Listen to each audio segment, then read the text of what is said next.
नमस्कार मंडळी, लक्ष्मीच्या पावलांनी या मालिकेच्या आजच्या भागात आज आपण बघणार आहोत. कलावर कामाचा लोड येऊ नये आणि तिला मदत व्हावी, सोबतच तिला डिझाईन्सचे काम पूर्ण करता यावे म्हणून अद्वैतने अंजुला आणि रॉकेटला घरी आणलेलं असतं.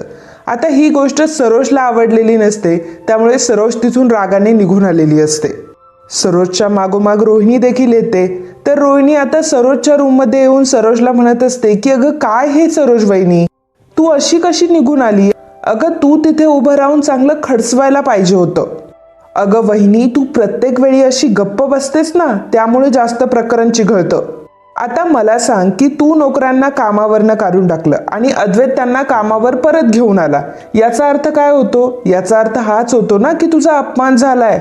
अगं मी जर तुझ्या जागी असते ना, मी त्या कलाला आणि संगीताला आतापर्यंत घराबाहेर सुद्धा काढलं असतं, नाहीतर त्यांना त्यांची लायकी तरी मी निदान दाखवली असती.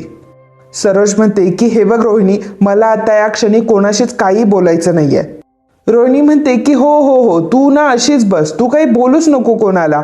हळूहळू तिची ती बहीण आणि तिचा तो बाप सगळेजण येतील आपल्या घरामध्ये राहायला, तेव्हा कळेल तुला. सगळे खरे चांदेकरांच्याच घरात राहतील मग. सरोज म्हणते की रोहिणी, असं काही होणार नाहीये. रोहिणी म्हणते की तुला वाटतं का तसं? असंच होणार आहे बघ. अगं 100% असं होईल, का नाही होणार? अगं त्यांना अद्वैतचा किती मोठा पाठिंबा माहितीये का तुला? सरोज चिडते आणि रोहिणीला ती ओरडत असते की रोहिणी, सारखं माझ्या मागे मागे येऊन माझं कान भरणं आधी बंद कर.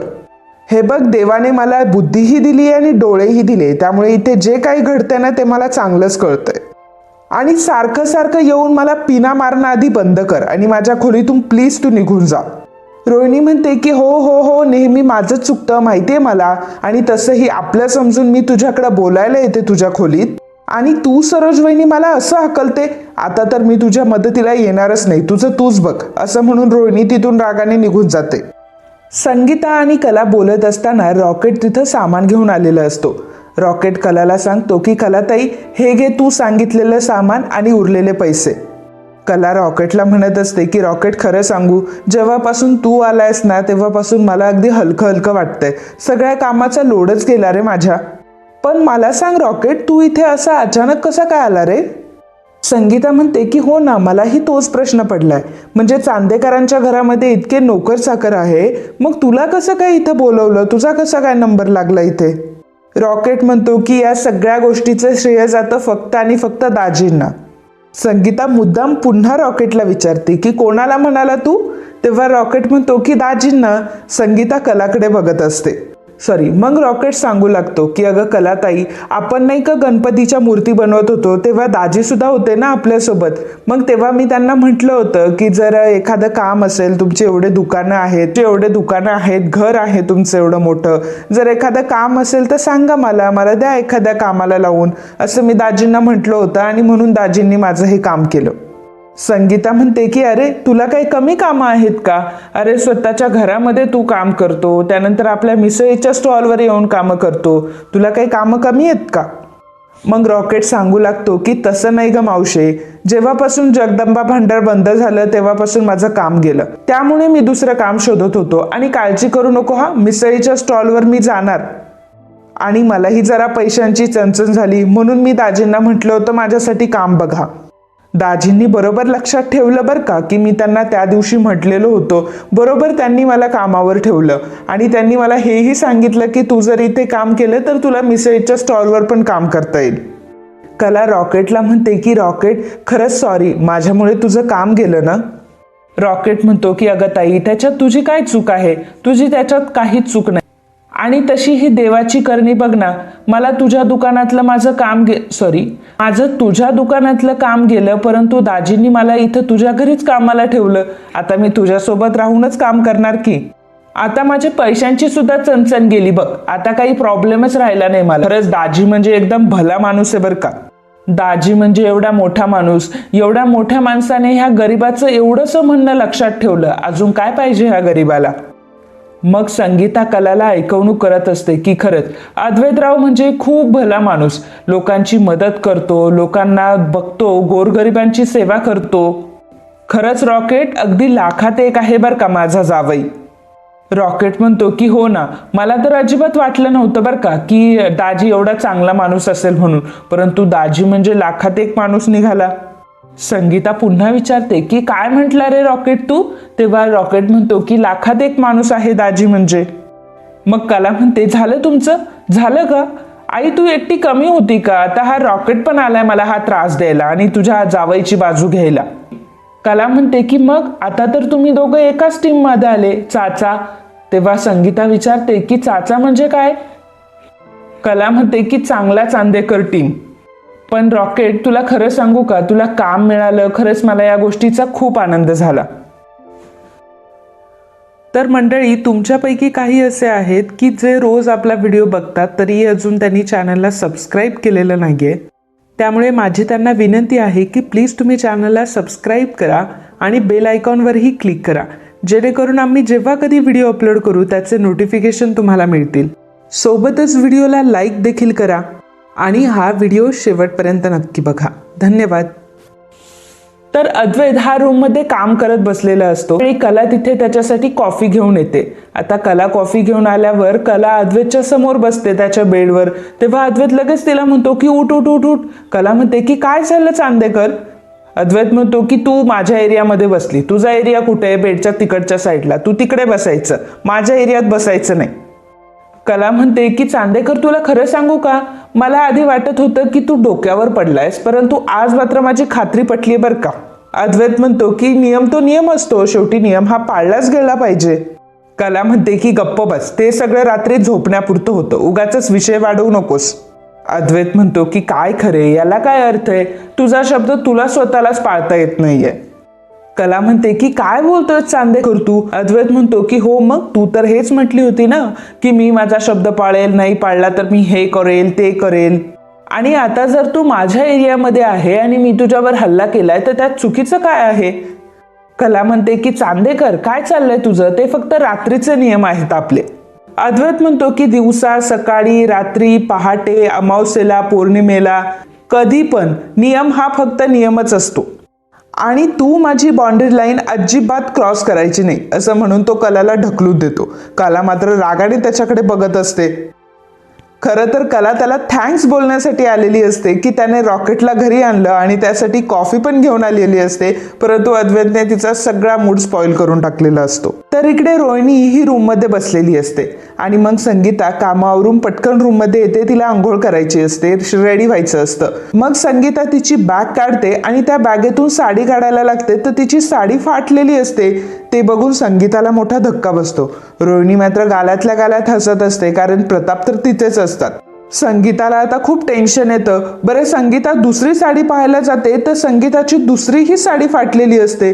असं करता करता सगळ्या साड्या बघते तर सगळ्या साड्या फाटलेल्या असतात. ते सर्व बघून तर संगीताला धक्काच बसतो आणि संगीता रोहिणीला म्हणत असते की आत्याबाई, ओ आत्याबाई, माझ्या सगळ्या साड्या अचानक फाटल्या कशा काय?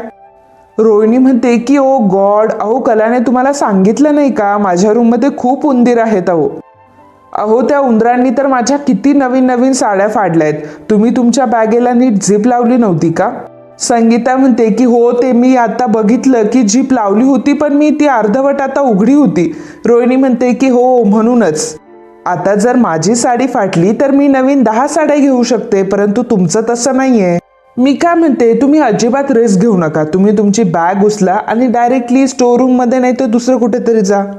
आणि तसंही स्टोर रूम मध्ये काही उंदीर वगैरे नाहीये, म्हणजे उंदीर होते आधी, परंतु पेस्ट कंट्रोल करून घेतलंय. हवं तर तुम्ही तसं कलाला विचारून घ्या. संगीता म्हणते की हो, पण उंदराने ही साडी कुरतडलेलीच नाहीये. जेव्हा उंदीर साडी कुरतडतो तेव्हा ती वेगळी असते, परंतु ही कात्री घेऊन कोणीतरी कैचीने कचाकच कापलीये. आता हे ऐकून तर रोहिणीला धक्काच बसतो. रोहिणी आता शांतच बसून घेते. मग संगीता ही काही कमी नसते. संगीता आता ती साडी हातामध्ये घेते आणि रोहिणी जवळ जाते. रोहिणीला ती म्हणत असते की ज्याने कोणी हे काम केलंय ना, त्याची तर अशी मी मुंडीच पिरगळून टाकेल. आता त्याच्या झिंज्या उपटून अशा कोल्हापुरामध्ये गरा फिरून टाकते की नाही बघाच तुम्ही. माझ्या नादी लागायचं नाही, मी काय साधी नाहीये.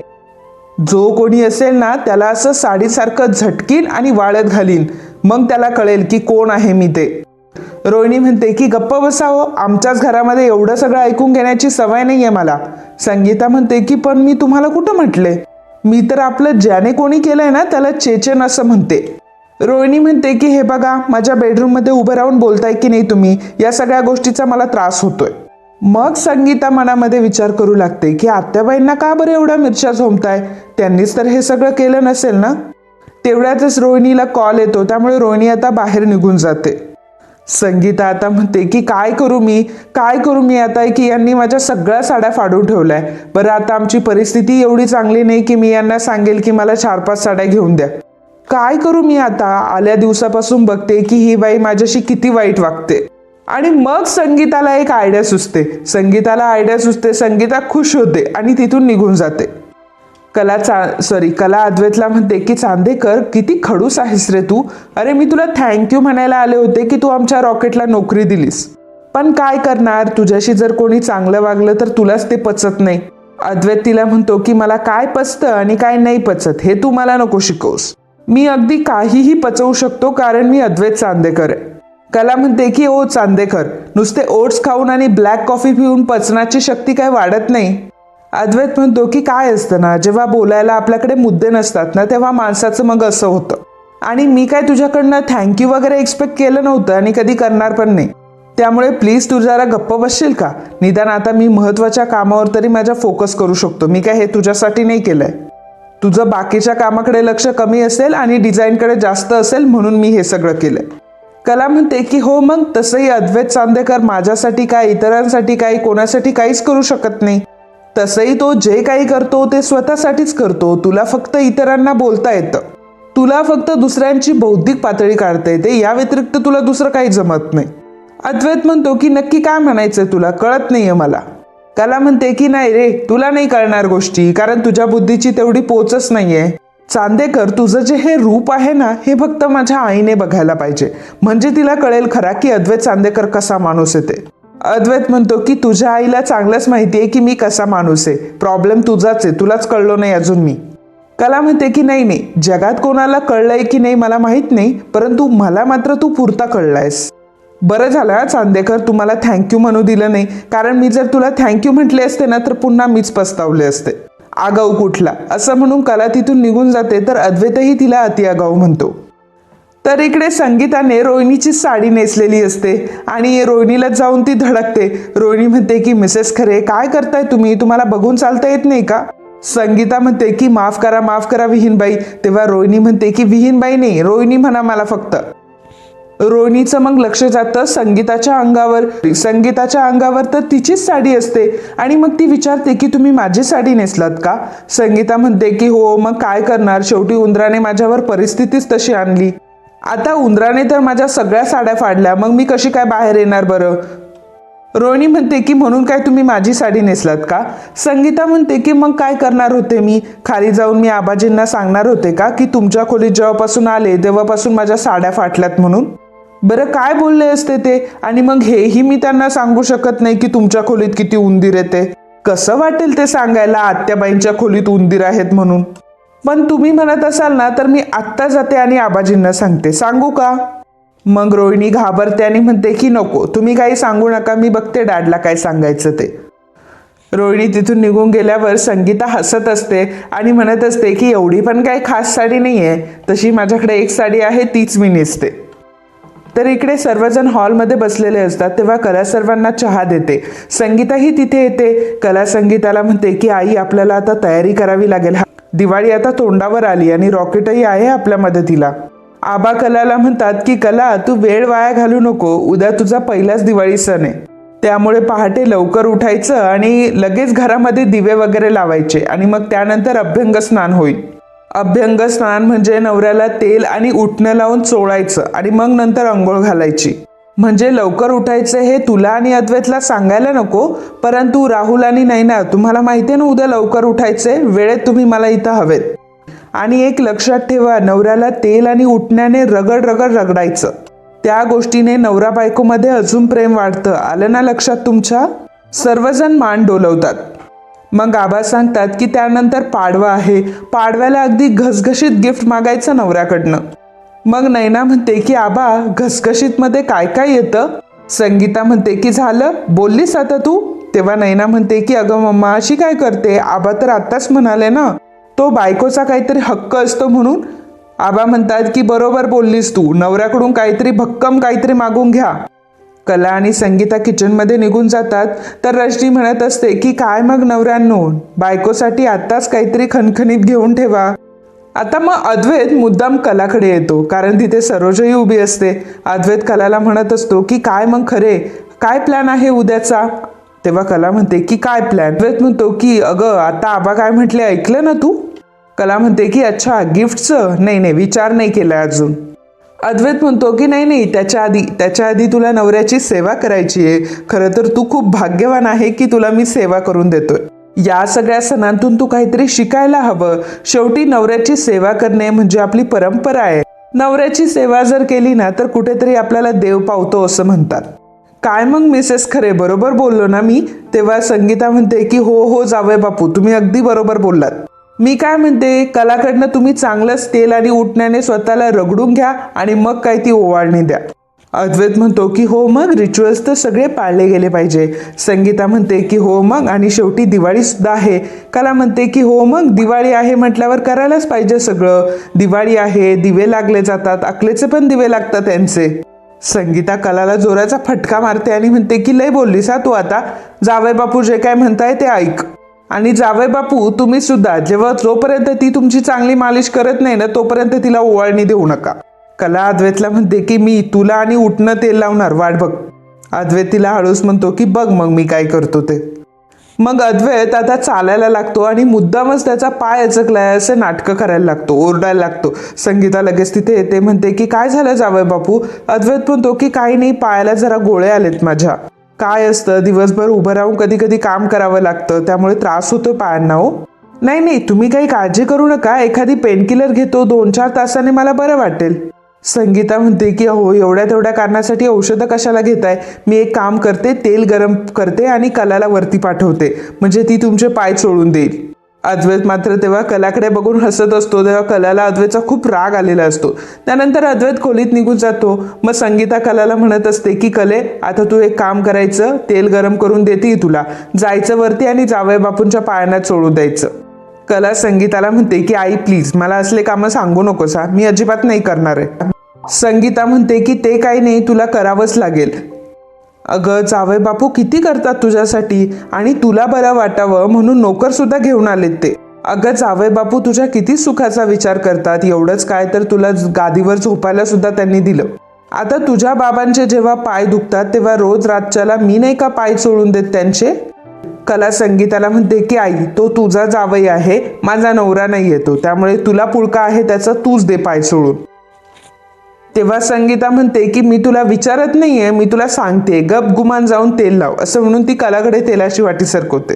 कला म्हणते की आई मला खूप कामं आहेत, मी नाही करणार हे काम, असं म्हणून कला संगीताकडे तेलाची वाटी सरकवते.